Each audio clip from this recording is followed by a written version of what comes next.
So what we're going to talk about tonight has something to do with what we call electrolytic method. So far,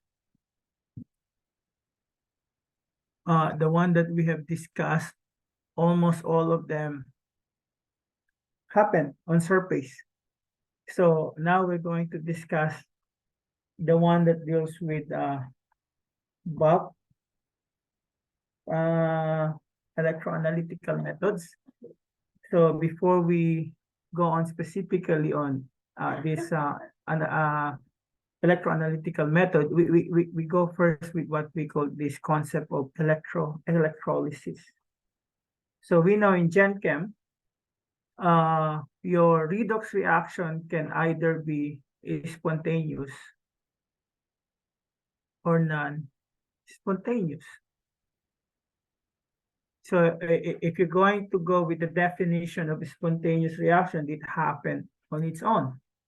And if you're talking about non-spontaneous, okay, this one needs outside intervention. And the classic example I usually tell my student, for an example of a spontaneous process, just what we call in terms of the event, I don't know if you have heard this me saying before, but failing an exam is a spontaneous process. I don't know if you're going to agree with that statement, okay? And I always give it as an example for my student to motivate them. Why? Why did I say failing an exam is a spontaneous process? So if you're not going to do anything to prepare for your exam, what would be the end result? So mostly, okay, or there's a high probability that you're going to fail the exam because there's no outside intervention that happened. Okay, now in the spontaneous process, this is where we have the so-called galvanic cell. So in a galvanic cell, there's spontaneous reaction that produce energy. Now, the reverse of this, what we call galvanic cell, which is just one form of electrochemical cell, is the so-called electrolytic cell. So in electrolytic cell, you need to use energy to push the reaction. Okay? So electrolytic cell is just, we could say, part of the so-called electrolysis. And if we're going to look at electrolysis, this is widely used commercially to provide attractive metal coverings to objects such as car bumpers that are chromium plated, silverware, which is often silver plated, and jewelry, which may be electroplated with various precious metals. A classic example of an electroplated object, I'm not sure if you're a fan of movie, they have these Oscar awards, so the winner would always have that what we call Oscar statue, okay? So usually, it is made up of an alloy of tin, copper, and antimony in a steel mold, and then electroplated with copper, okay? Aside from the copper, it's still electroplated with what we call nickel to seal the pores of the metal, and silver plate, okay? And after polishing all of them, the top covering that you have there is what we call gold, okay? Electroplated with 24 karat gold and finished in a baked lacquer. So the amount of the gold that being deposited in that Oscar statue can be determined by weighing the statue before and after, okay, the electrolytic step. So that is what we could say the form of electrogravimetry. Okay, so the topic that we have here on bulk electrolysis, we describe two electroanalytical methods. One is electrogravimetry, and the other is what we call coulometry. So tonight we're going to do electrogravimetry. So both of these are what we call electrolytic in nature. So where there is a net current and a net cell reaction.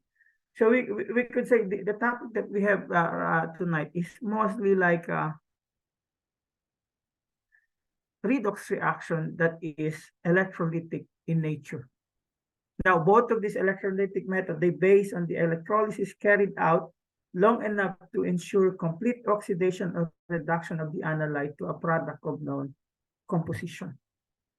Okay, so this, we could say, method, they are moderately sensitive and among the most accurate and precise techniques available. And I think if you read your handout on the history, this is one of the earliest methods that's used in electroanalytical method. Okay, so in electrogravimetry, the goal is to determine the amount of the analyte present by converting it to a product that is weighed as a deposit on one of the electrodes. Okay, so look at the name, electro and gravimetry. So basic analytical methods, when you're talking about gravimetry, what is the one involved there? Anyone? Hopefully someone will answer now that Carmel is not with us. What is the one that is associated there? That's the traditional methods that we have in analytical chemistry is either gravimetric method or volumetric method. So what is associated with gravimetry? Anyone? That's why that makes it one of the earliest form of electroanalytical method. So usually it involves balance Master. mass, right? It involves the change in mass. So when you say gravimetry involves mass, so electrolysis, so you apply potential to electroplate, a particular material. Okay. Now in the coulometric method, the goal is to determine the amount of analyte by measuring the quantity of electrical charge. So here you use your mass, but here you measure what we call the charge needed for complete conversion to a product. So that's the main difference between what we call the two. Okay, and tonight we're going to what we call tackle on electrogravimetric method. But before we go on this one, we could say we have to look at the nature of these methods that we have here, electrolytic methods. So usually there is a net current that is involved here, being an electrolytic cell. So that's what we call a net current. And when there is a net current in an electrochemical cell, the measured potential across the two electrodes is no longer simply the difference between the two electrode potential as calculated in Nernst equation. But the question here now, since this is what? Electrolytic or electrolysis, so that means the reaction is non-spontaneous. So the question now, how are you going to make a non-spontaneous chemical reaction spontaneous? Okay, so usually you apply the potential.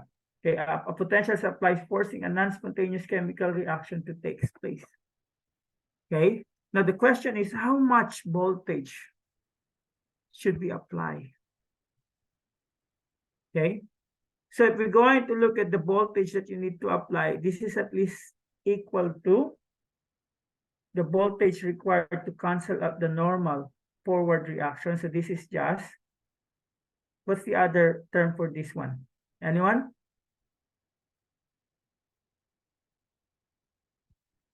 The cell potential. And we have here the ohmic potential, the IR drop. So at least the one that you need to apply is at least equals to that. Okay.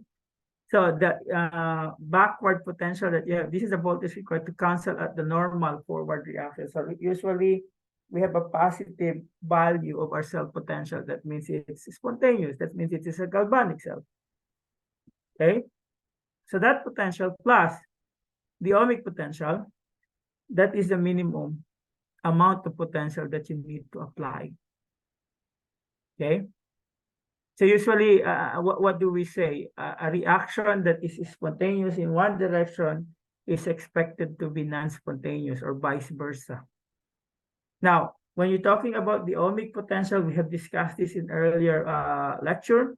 The work applied to force the non-spontaneous reaction to take place. And R, we could say, is the resistance.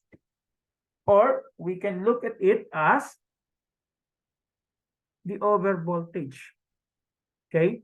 The extra potential that is applied beyond what we predict from the Nernst equation. So we have some sort of a short review about this term, okay, that we need to, we could say, recall.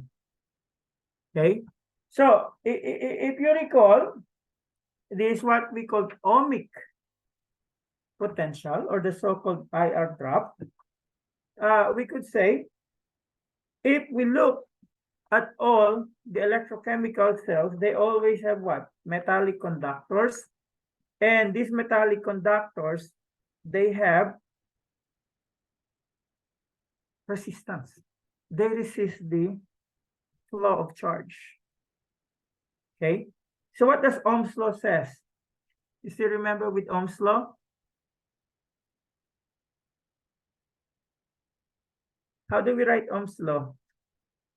Potential equals to current times resistance. So the voltage needed to force current to flow through the cell is called the ohmic potential, as is given by the Ohm's law. So as you could see here, every potential, there is a corresponding resistance. I don't know if you still remember the classic definition of potential, where they're being pushed, current, okay, and then there's a resistance that restricts the movement, okay. So here, this is the current, and R is what we call the resistance. Now, in a galvanic cell,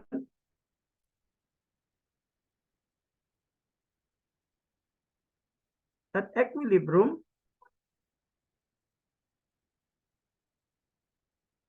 what do you think is the ohmic potential? What value is the ohmic potential? Anyone?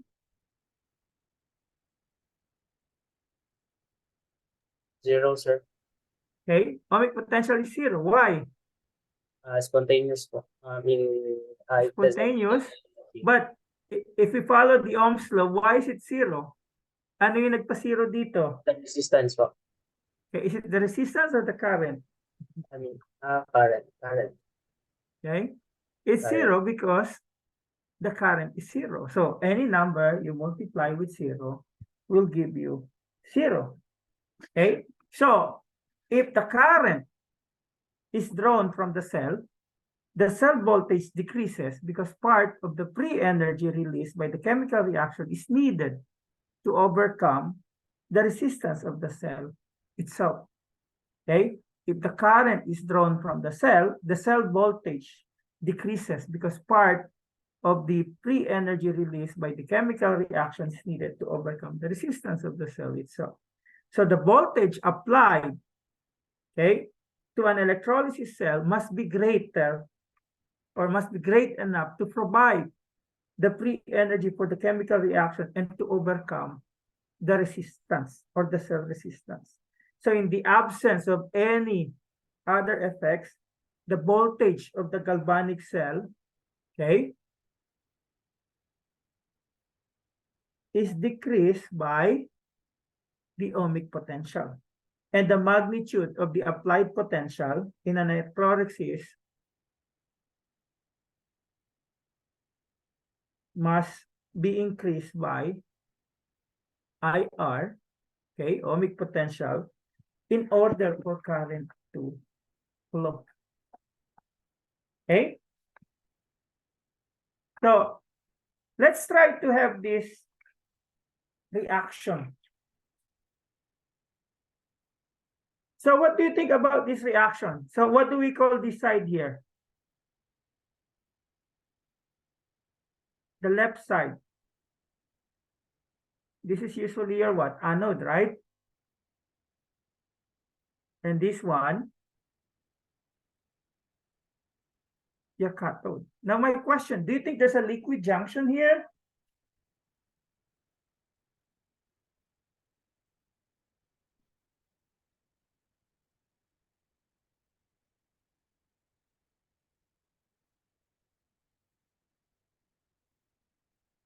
So if we're going to look at here, you have what? A silver chloride electrode whose electrode potential remains nearly constant during the analysis. And here, what do you think is this one, the left hand? Can we say this is what? The left hand here. So this is your reference electrode. So I asked you, do we have a liquid junction here? So if you recall on topic of the liquid junction, this is an example where there is no liquid junction. Okay, because if you're going to look at it, I'm going to show you, I'm not sure if this is the one here. So maybe this one, this is what I'm talking about here. So this is how it looks like. So you have here a silver and a cadmium electrode. Okay, now the question here, if you're going to look at this one, it gives you this potential. What can you say about the potential? Negative 0.734. So what does it tells us? What kind of cell is this? Galvanic. Is it a galvanic or electrolytic cell?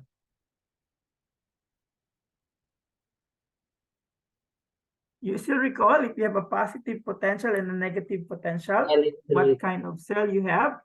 So since you have a negative, okay, that means it's electrolytic, right? Yes, Tama po. ba? Recall your Yes. Gen Chem. Gen Chem lang to. But we try to apply that knowledge that you have here. Okay? So what does it mean? Is this reaction spontaneous? Non-spontaneous. So that means it's not spontaneous. So what happened here, okay, if you're going to write the overall reaction, so the overall reaction here, if I'm not mistaken, will be this one, CD2 plus silver producing, oh, I think may chloride pa kasi may ano tayo dito eh. So CD2 plus 2 silver plus 2 chloride, so that's a solid, producing cadmium S plus 2 silver chloride. So this reaction will not happen because this is non-spontaneous, but this reaction is reversible. So that means if it's non-spontaneous on one direction, in the reverse reaction, it is spontaneous. But how are you going to make sure that this happens?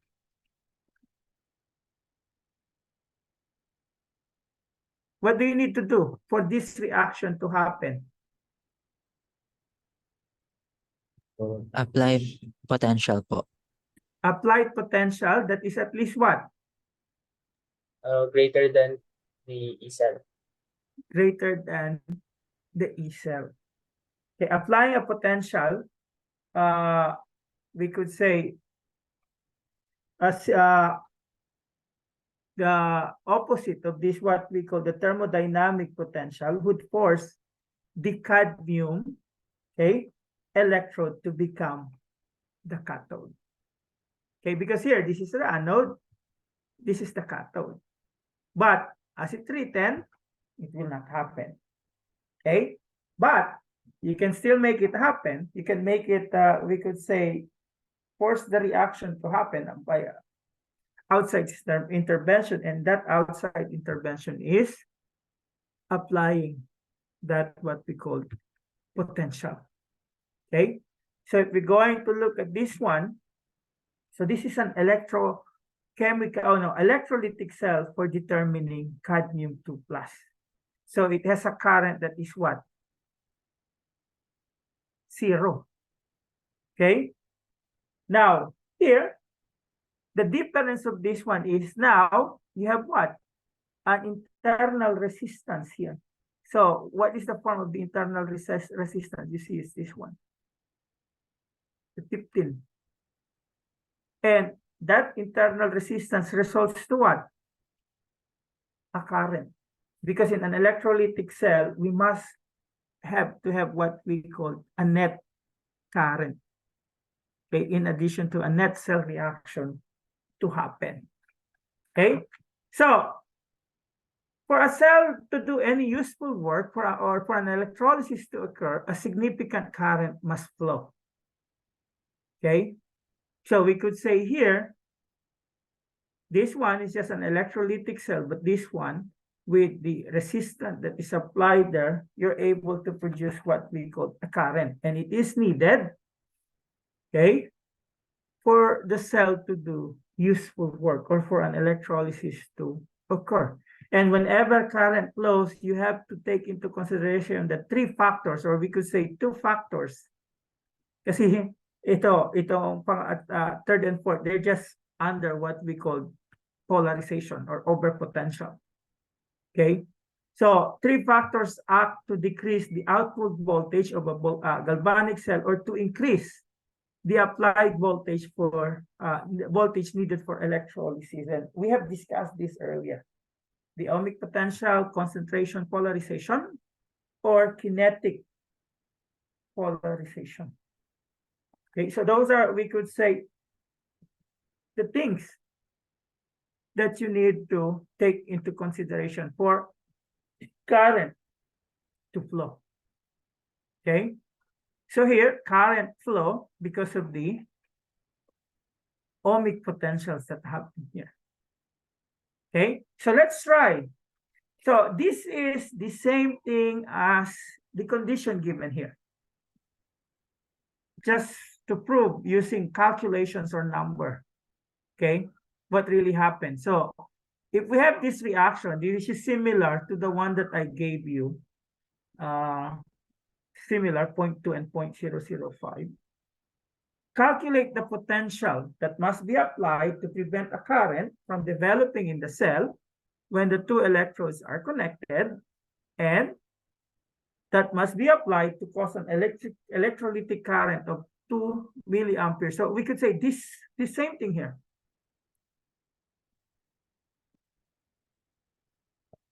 This pertains to these figures that we have here. To develop, assume that the internal resistance for the cell is 15 ohms.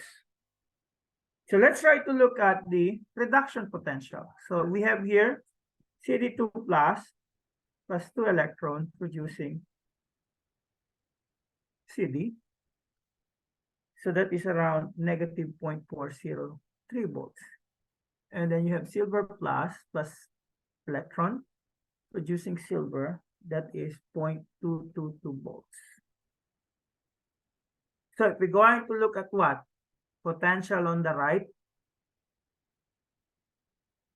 So that is equal to whatever the potential that we have here minus 0.0592 divided by 2 and then log 1 over 0.005, and then you have an answer there.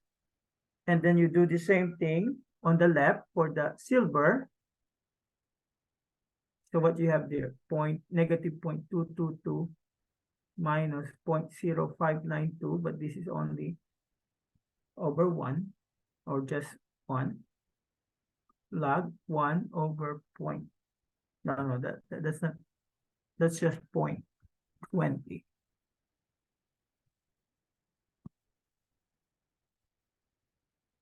So what's the value that you get? Oh, I think this is a positive. Okay, just to make sure. Because out of this, we can get what? The cell, which is also to the applied potential. So E cell is just equals to E right minus E left. So what do you get here? You have your calcul? Your right po is negative 0.471. Negative point 471. 471. And And the this one is 0.263 po. 0.263. So if we have here negative 0.471 minus 0.263, so this will give you what?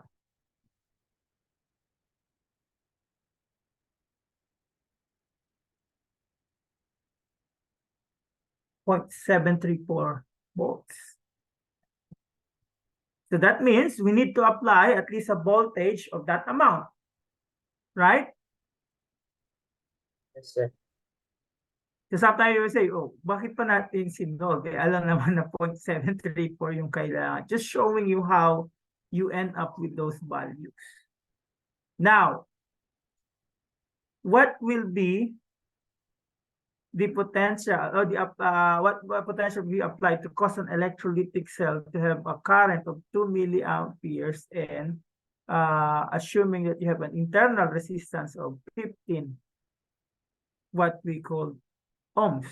So ano yung formula natin dito if you still remember? E applied equals to what? E cell minus, you still recall this? IR, the ohmic potential. So we follow with the negative 0.734 volts minus, so how do we have here?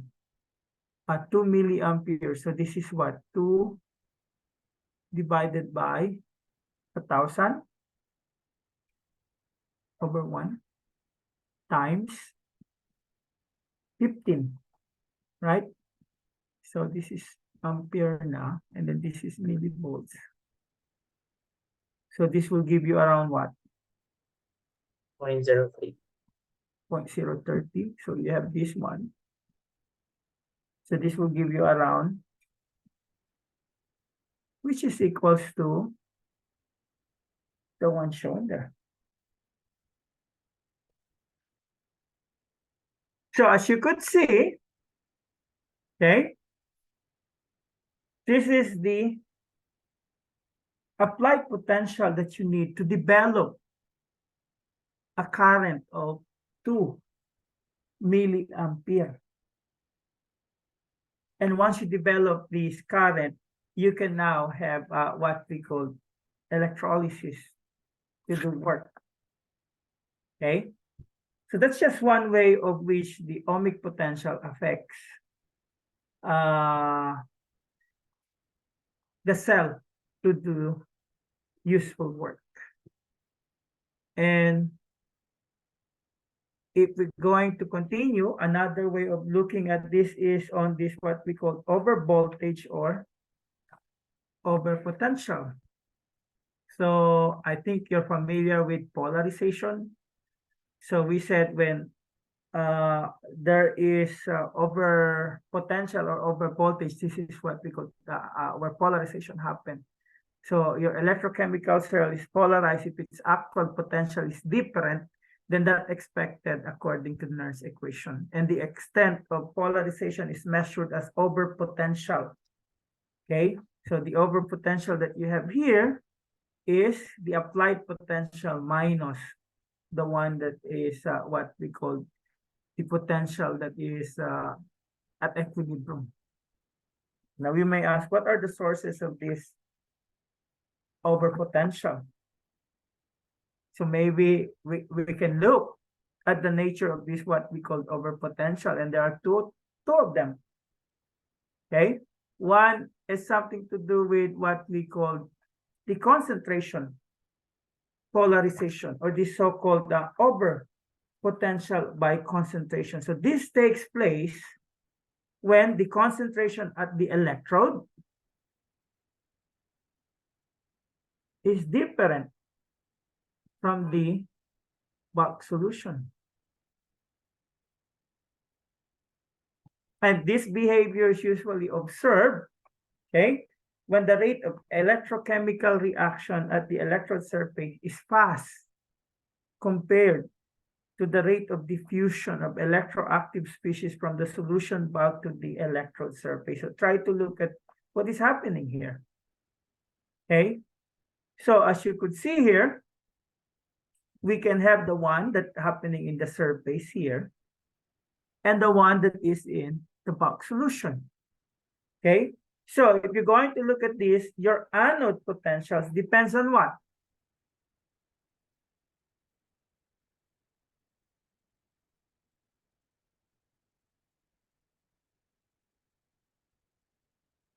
The one that you have here or the one that you have in what we call, where's the other one? Here. No, not that one. It's this one. Surface versus bulk. Where do you think the anode potential dependent on?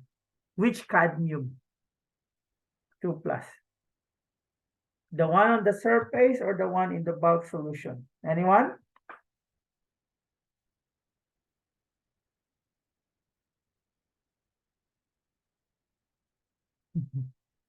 The one on the surface, sir. Because of the Okay, the one on the surface. Yung iba? use of electron. Is it the one on the surface or the one in the bulk solution? Obviously, it's the one on the surface.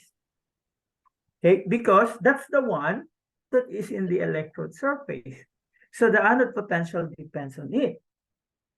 Okay, now reversing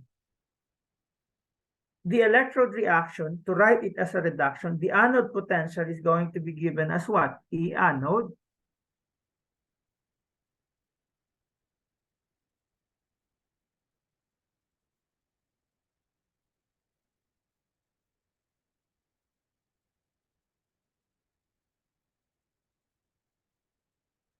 CD 2 plus S. Now what happened if your CD 2 plus S is equals to your CD 2 plus box solution? Where does the anode potential expected to come from?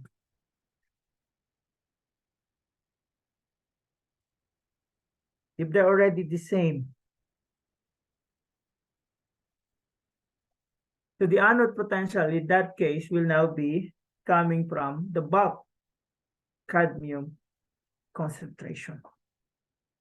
Now, if the current is flowing so fast that the cadmium 2 plus cannot escape from the region around the electrode as fast as it's made, the cadmium 2 plus in the surface will be greater than the cadmium 2 plus in the bulk solution. And when the cadmium 2 plus in the surface does not equal to the cadmium 2 plus in the bulk solution, so we say that there is the existence of the concentration polarization.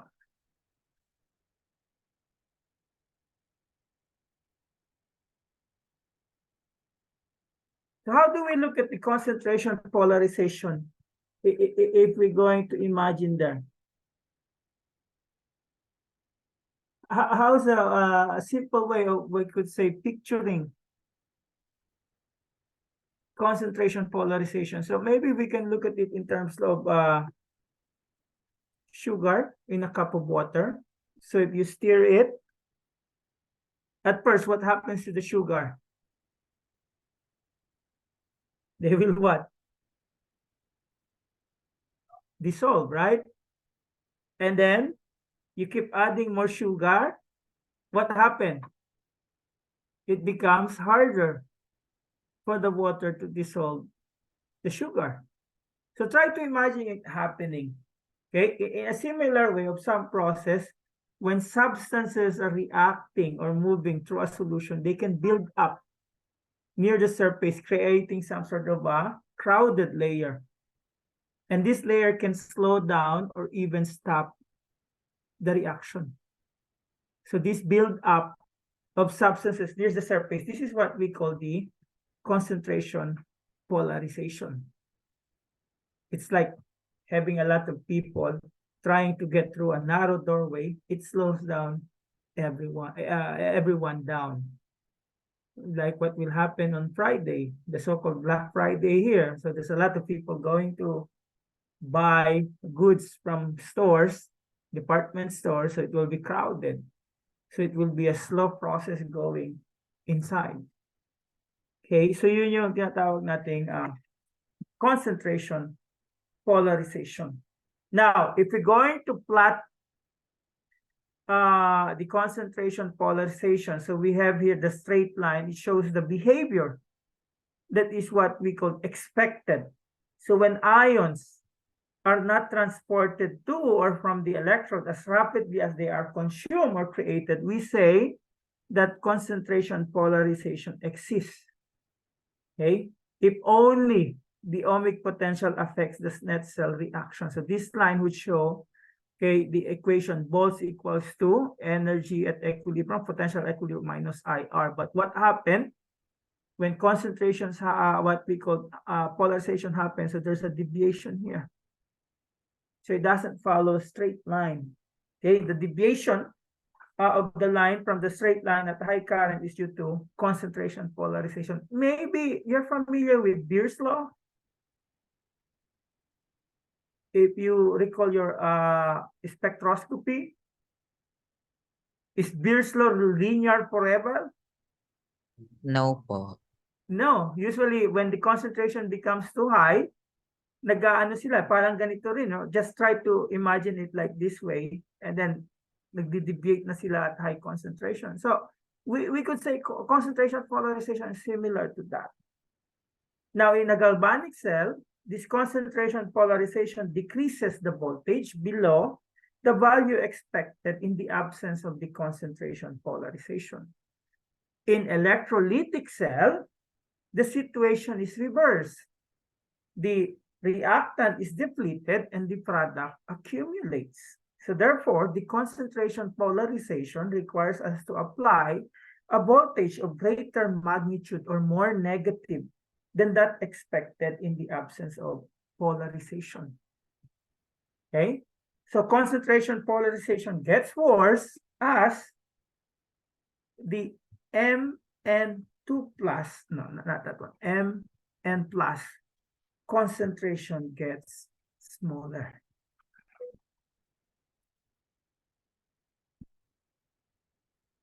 So let's have an example. I'm not sure. Oh, wala dito. Okay.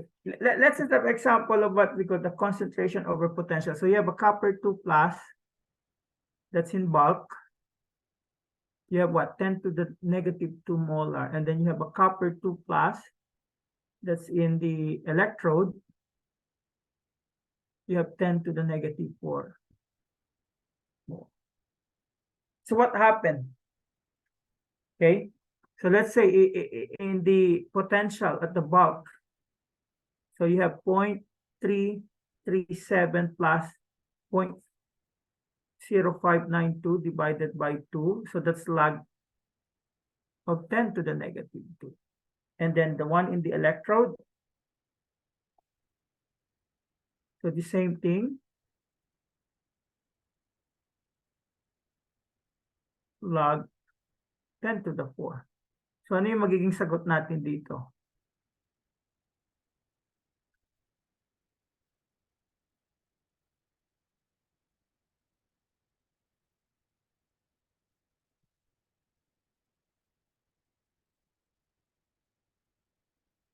So what do we get here? 0.278. Can you double check?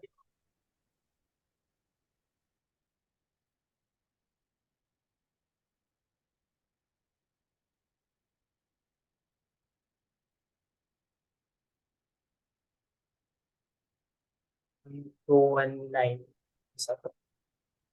the other one is 0.219.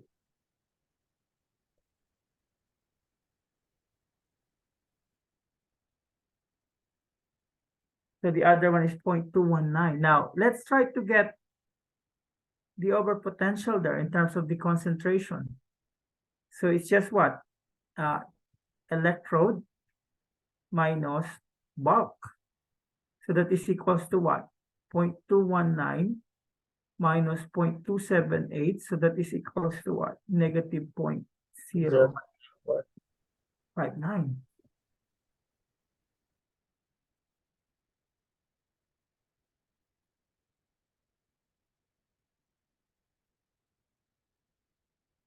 Now the question, okay, or in another way of looking at what we call overpotential. So this is another way of presenting it. So again, this is the linear plot that you have, okay? And then what happened, okay? When polarization happens, okay? So there's what we call a deviation leading you to an overpotential about what? 0.23 if you look at this concentration. So this is the experimental current voltage curve for operations of the cell shown earlier, the same cell that we have, excuse me, the one that we have here at the beginning. Nasaan na yun? Okay, that same cell. So the over voltage that we have here, we could say that's just the difference, the potential difference between the theoretical and the experimental value. Okay. Now, let's look at some of the factors that can affect this so-called concentration polarization. So I think among the factors that we have here is this different, we could say, mechanism of transport. So you are familiar already of what? Diffusion, right? So diffusion is what? Movement of species under the influence of Concentration gradient, sir. concentration gradient. Now, convection, on the other hand, this is what? Mechanical force for like steering. Okay, mechanical means. And you can even further, we could say, put it in terms of what? Force versus natural.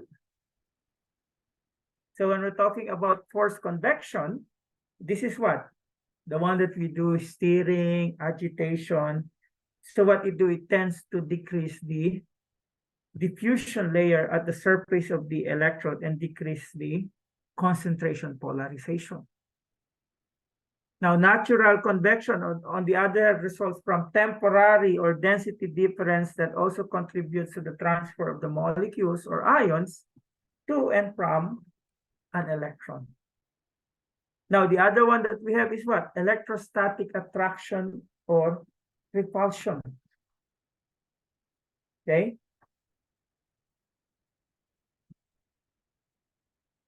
Now, another way of what we call looking at some factors that affect, we could say, is the temperature. So if you increase the temperature, you increase the rate of diffusion and thereby decreases concentration polarization. Mechanical steering is very effective in transporting species through the cell. Increasing ionic strength would decrease the electrostatic forces between the ions and the electrode.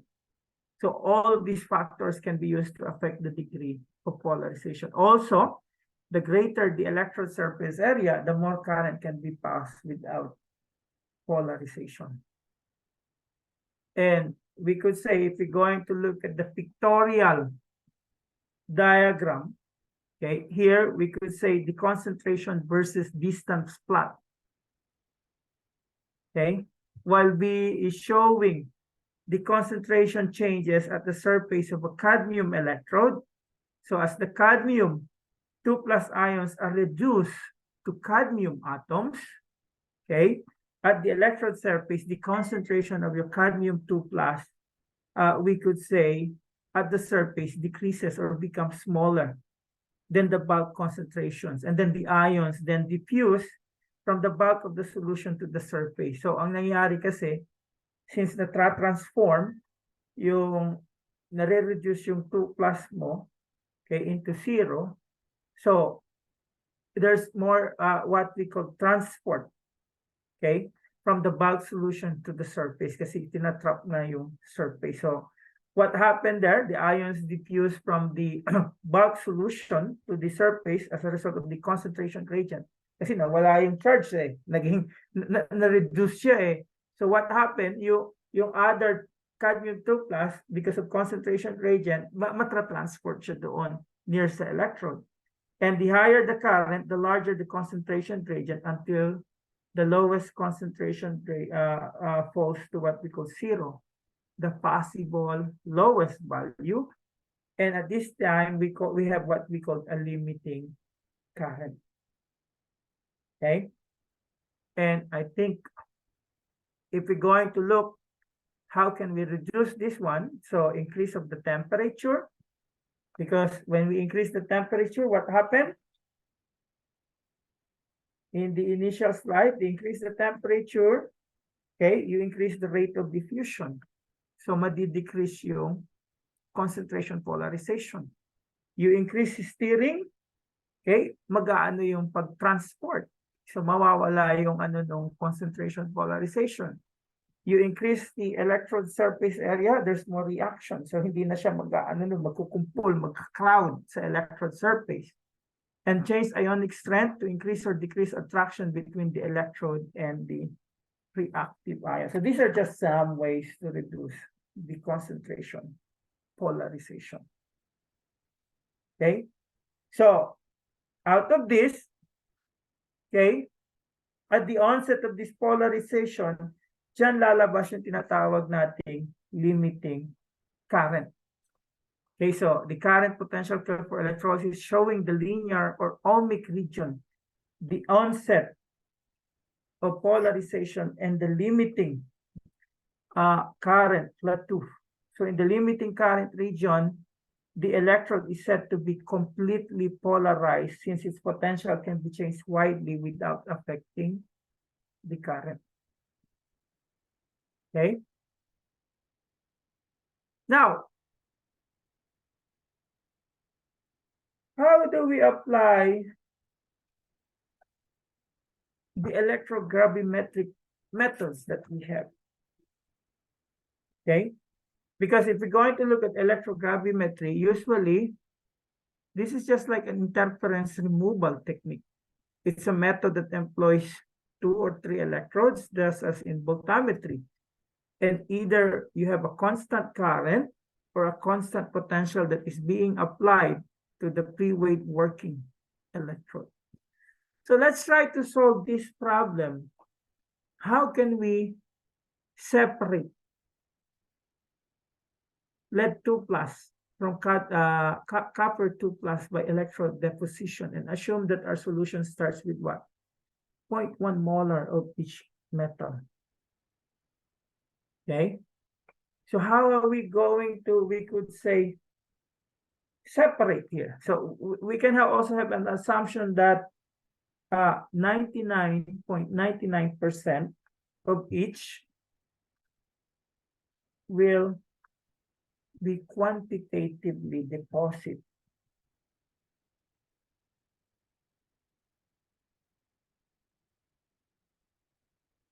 Which means 0.01% will be left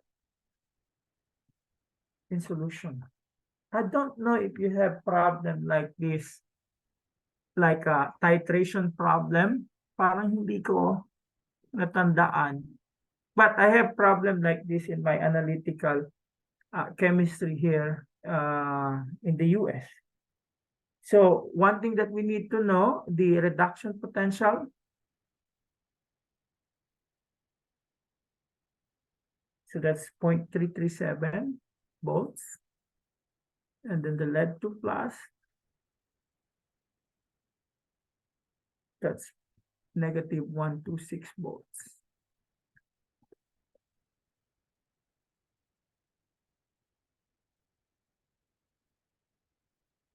So maybe we can start with what? The copper. So we have the 0.337 minus 0.0592. And then we can have log over what? 1 So what is 0.1% of 0.1?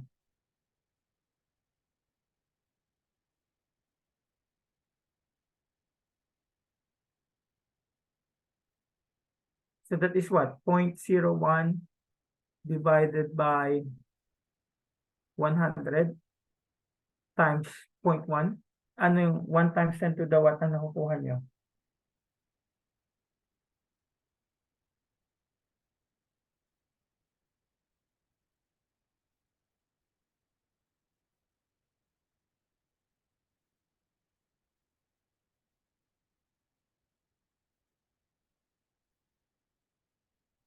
Ano yung 0.01% of 0.1?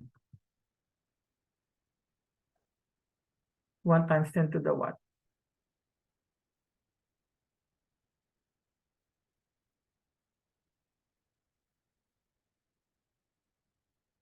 Anyone? 1 times 10 to the power -5.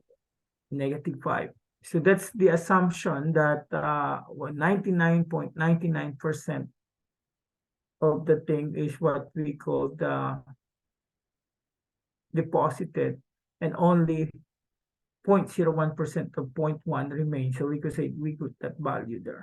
So that is equals to what?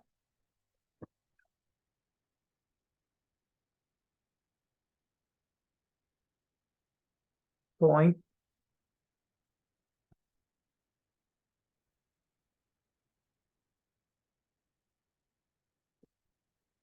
I think log, that's log of 1 times 10 to the 5, right?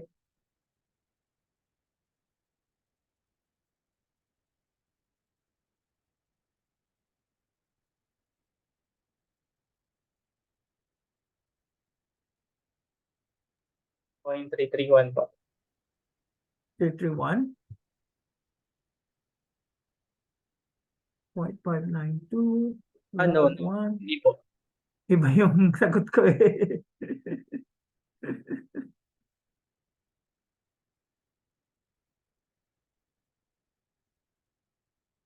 0.189 po pala. Okay. 52 instead of. Now, let's look at the lead. So to start with depositing at what? E lead, so -126 minus 0.0592. Now, here, what is the assumption? Because the one that we have, the lead is deposited, and then the one that is what we call copper is assumed the one that is what we call the remain. Okay? So on the lead, it will be what? Log of 1 over 99.9% of 0.1, which is almost 1. So ano yung makukuha mo?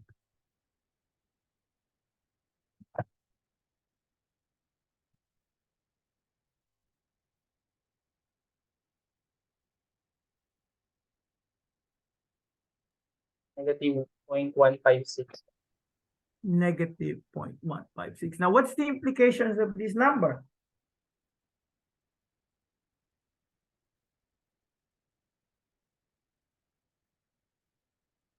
So this is what? If we assume we have a cathode potential,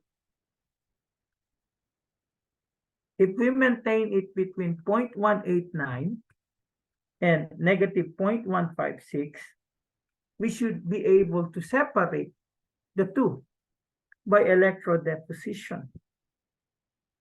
Okay? And we can even further convert the potential that you need. Let's say if you want to measure it with the standard calomel electrode. So all you need to do is what? Whatever potential that you have there, you subtract it with 0.224.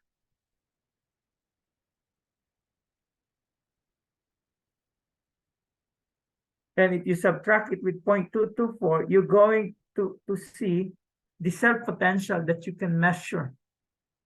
Okay?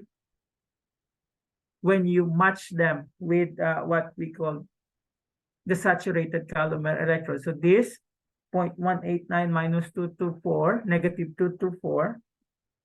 Okay? So that is around what? 0.055 volts. So yan yung magiging reading negative, and this one will be negative 0.40. So yan yung parang magiging reading doon sa saturated calomel electrode. So in that means that if you're using a saturated calomel electrode, you have to maintain the potential between those values para hindi mag co-electrodeposition yung dalawa. Okay, so that's how this is what we call being utilized. There are what we call other calculations here, but I just going to what we call skip on it, okay, and go straight to what we call the electrogravimetry. So knowing those what we call principles that we have. So it's not only an electrogravimetry, you're going to conduct that also in colorimetry. So we go now with the so-called method. I think of all these, what we call the method that we have, this is really the old-fashioned one. This is just looking at the what we call change in mass, okay? But still, you need some sort of an electrode system. It can be a 2-electrode or a 3-electrode system. Now, electrogravimetric method, okay, in its earliest form, we could say that is just what? Electrodeposition. And it has been used for centuries. Okay, electroplated, right? So when you're dealing with gold, it's a century-age-old technology, right? That's why we have alchemists. What do alchemists do? They try to convert cheap materials to gold. Now, in electrogravimetric method, the analyte is quantitatively deposited as a solid on the cathode or the anode. And the mass of the electrode directly measures the amount of the analyte. Not always practical because numerous materials can be reduced or oxidized and still not plated out of the electrode. Now, it can be done with or without controlled potential. So when there's no control potential, usually a fixed potential is set and the electropotation is carried out. Now, the starting potential must be initially high to ensure deposition. And the deposition will slow down as the reaction proceeds. Okay, so if we're going to look at the typical instrumentation for electrogravimetry without potential control, this is how it looks like. So how many electrodes do you see here? Is this a 2-electrode system or a 3-electrode system?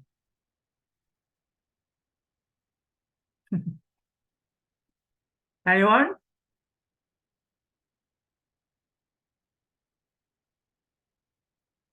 So this is what, 2 or 3?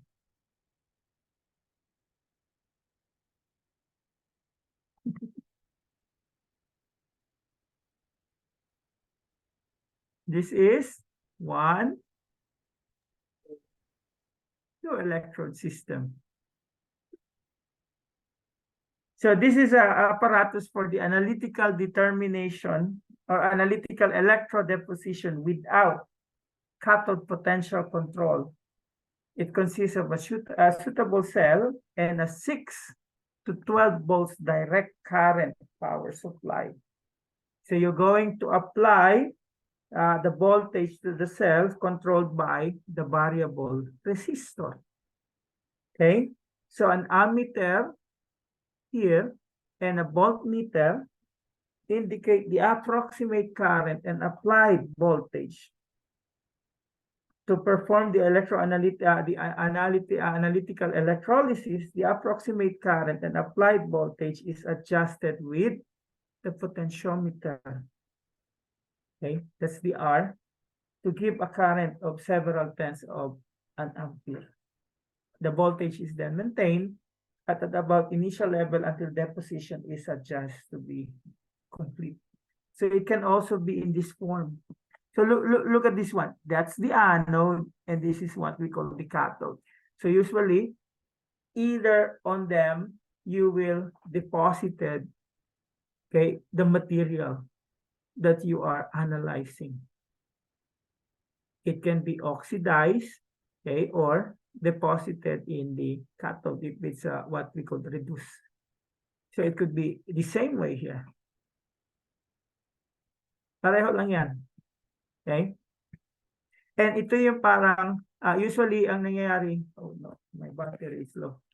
What happened is, usually you're applying potential, so you're reducing your ions into the metal, and the metal would form as a solid dito sa cathode na to. At yan yung parang balance. So when it is attached there, that's where you see the change in the balance. Okay. So usually what we observe here, so there's a current, and then you will see the ohmic potential drop and the cathode potential change during the electrolytic deposition of copper at a constant applied cell potential. So initially, this is what you observe. Okay. So what happened? There's a current as you apply the potential. There's a current drop. So the current and the ohmic potential decreases steadily with time, as you could see here. That one and this one. Now the cathode potential shifts negative, okay, to offset the decrease in the ohmic potential drop. So at point B here, okay, the cathode becomes depolarized by the reduction of the hydrogen ion. So metal that deposits at A and D interfere with the copper because of the cold position. So a metal that deposits at point C does not interfere.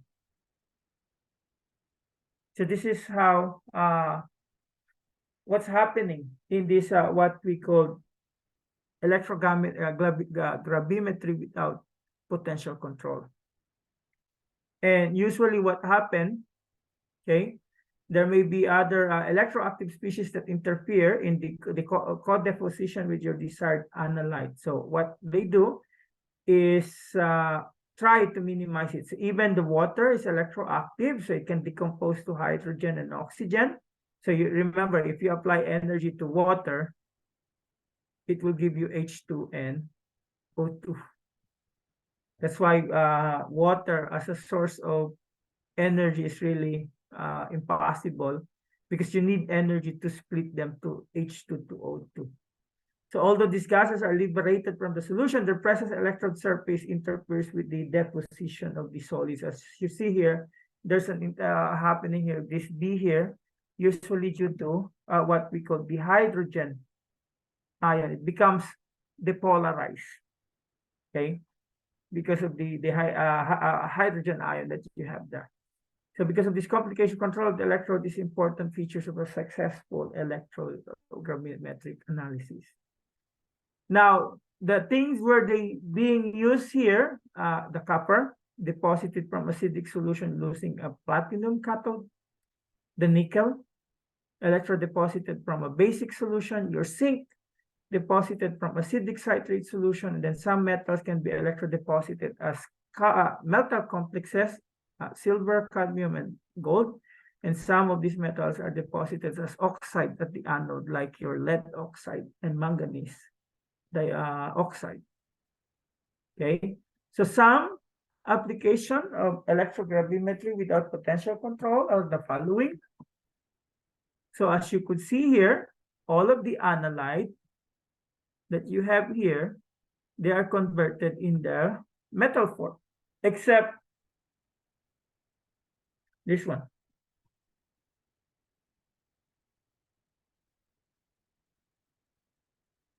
Now, on the other hand, the one with controlled potential, so what they have in terms of the instrumentation looks like this one. So what's the difference of this compared to the previous one? This is what? Anyone?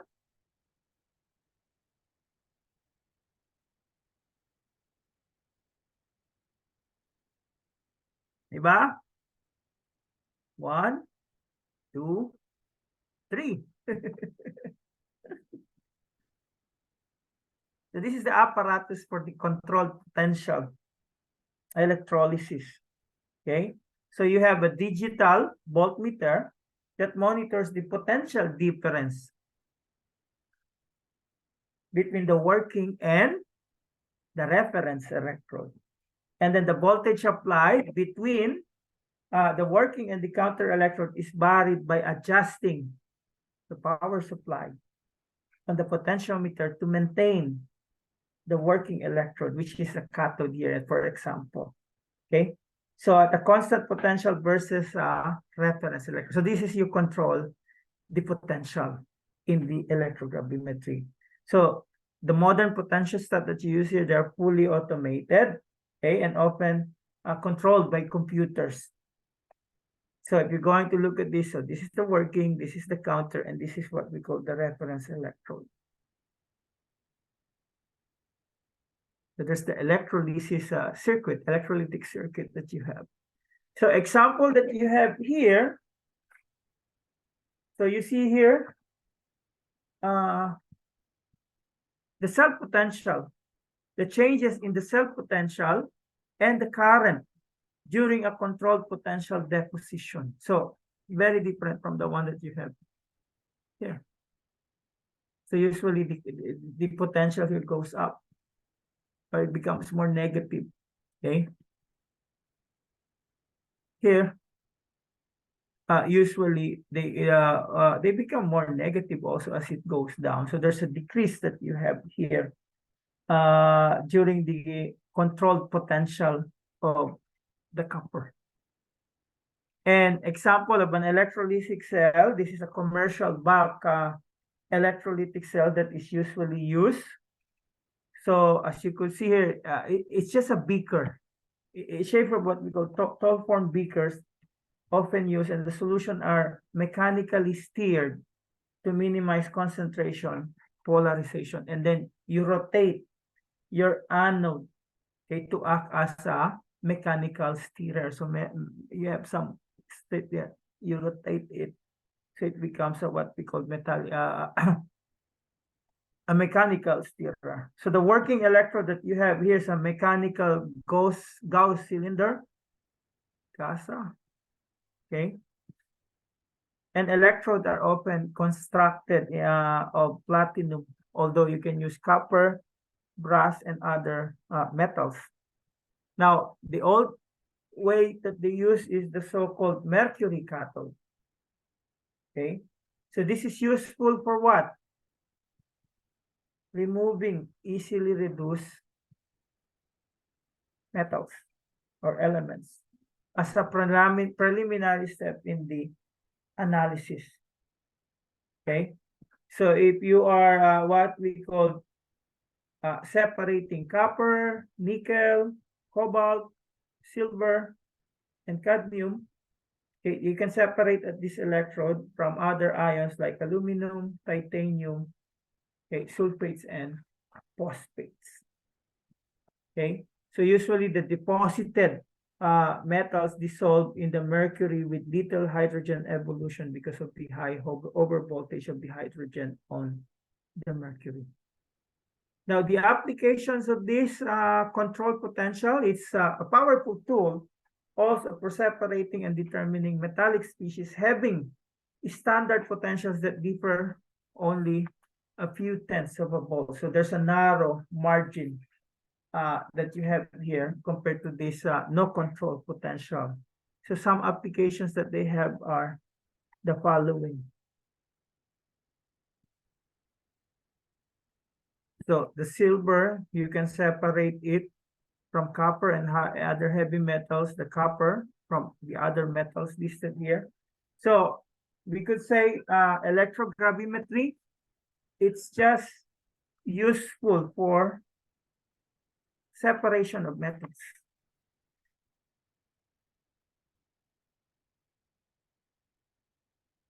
So you might ask, what's really the difference in what we call the one without control potential and the other with what we call control potential? So I think it's whether or not the potential is applied to the electrode or how you control, if you control the potential that you apply to the electrode during this what we call gravimetry or electro deposition. Okay.